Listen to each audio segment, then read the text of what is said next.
नमस्कार, जोहार झारखंड। कल 23 नवंबर है और कल झारखंड विधानसभा चुनाव के परिणाम आ जाएंगे। वैसे तो सरकारी मीडिया ने आपको एग्जिट पोल में बता दिया है कि झारखंड और महाराष्ट्र में भारतीय जनता पार्टी अपनी सरकार बनाने जा रही है। आज इस वीडियो में ये बताने जा रहे हैं कि किस पार्टी को कितनी सीट मिल सकती है और किस किस सरकार बन सकती है। क्या Tiger Jairam Mahato king maker बन सकते हैं? ये नतीजे असली नतीजों के कितने पास होंगे ये तो आपको कल पता चल ही जाएगा। तो झारखंड में जैसे कि 81 सीटें हैं, जिनमें कि आपको पता है कि पहले चरण में 43 सीटों पर चुनाव हुआ और दूसरे चरण में 38 सीटों पर चुनाव हुआ। तो सबसे पहले बात करते हैं इंडिया गठबंधन की।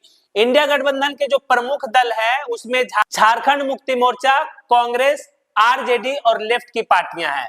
हालांकि 3-4 सीटें ऐसी थी जिनमें ये आपस में लड़ाई कर रहे थे, तो उन 4 सीटों का नुकसान तो इनको होना ही होना है। उसी तरीके से इंडिया गठबंधन की बात करें तो भारतीय जनता पार्टी, आजसू और जनता दल यूनाइटेड, ये 3 प्रमुख पार्टी थी और तीसरे मोर्चे पे थे टाइगर जयराम महतो की पार्टी जेएलके। तो किस पार्टी को कितना सीट मिलेगा, सबसे पहले आप शुरू करते हैं इंडिया गठबंधन की तरफ से। देखिए, इंडिया गठबंधन में जो सबसे बड़ा घटक दल था वो झारखंड मुक्ति मोर्चा। ये 24 सीट कम से कम झारखंड मुक्ति मोर्चा जीतने जा रही है और ज्यादा से ज्यादा 32 सीट तक उनका आंकड़ा पहुंचने वाला है। तो ये आंकड़ा मेरे अनुसार है कि झारखंड मुक्ति मोर्चा 24 से लेकर 32 सीटों तक जा सकती है। वहीं बात करें कांग्रेस कम से कम 11 सीट तो कंफर्म जीतने जा रही है और ज्यादा से ज्यादा उनको 16 सीटों तक जीत मिल सकती है। वहीं बात करें आरजेडी को 6 सीटें मिली थी, हालांकि 1-2 सीट पर वो दोस्ताना संघर्ष कर रहे थे।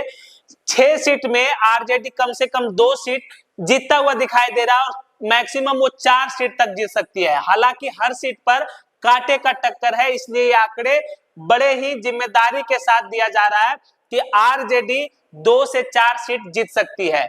हो सकता है वो 2 सीट पर भी उनको प्रॉब्लम हो और हो सकता है वो चारों सीट आराम से जीत जाए। वही बात करें लेफ्ट की पार्टियां, तो लेफ्ट की पार्टी भी 1 से 3 सीट जीतने जा रही है। तो इस तरह से अगर आप देखिएगा इंडिया गठबंधन की तरफ से अगर मिनिमम भी मिलाइएगा तो 24 और 11 35 सीट और 2 37 और 1 38 सीट के आसपास ही पहुंच पा रही है। तो सरकार बनाने में इनको दिक्कत होगी, लेकिन ऐसा नहीं है कि मिनिमम सीट ही उनको मिलेगा। यहां पर यह कहना चाहते हैं कि तो इस आंकड़ों के अनुसार इंडिया गठबंधन को कम से कम 37-38 सीट आने का पूरा उम्मीद है और ज्यादा से ज्यादा उनको 48 सीट तक आ सकता है। ये सरकार बनाने के करीब पहुंच सकती है। वहीं बात करें इंडिया गठबंधन में तो बीजेपी को 25 से 35 सीटें तक आ सकती है। 25 से 35 सीटें आ सकती। आजसू को 3 से 6 सीटें मिल सकती है। 3 से 6 सीटें मिलेगी और जदयू को 0 से 2 सीट, जदयू 2 सीट पर लड़ रही है, अगर जीतेगी तो वो दोनों सीट जीत जाएगी और 1 पर संभावना थोड़ा ज्यादा है, तो वो हो सकती है वो दोनों सीटें जीते या फिर वो दोनों हार जाए या 1 सीट जीत सकती है। तो ऐसे में एनडीए गठबंधन की तरफ से 25 और 3 28 और 2 30 32 सीट ही मिनिमम पहुंच रही है। तो सरकार बनाने में इनको भी कठिनाई होगी। अगर इनके मैक्सिमम सीट को आप देखिएगा तो 35 और 6 41 और 2 43, बहुमत से 1-2 सीट ज्यादा मिल सकता है, लेकिन ऐसा तब होगा जब पूरा रिजल्ट उनके पक्ष में जाएगा। इंडिया गठबंधन की बात करें तो 32 और 16 48 और 4 52 और 3 57 सीट तक पहुंच सकती है इंडिया गठबंधन। तो इस तरह से जो आंकड़े हैं वो आ सकते हैं, हालांकि असली नतीजा तो कल आ ही जाएगा।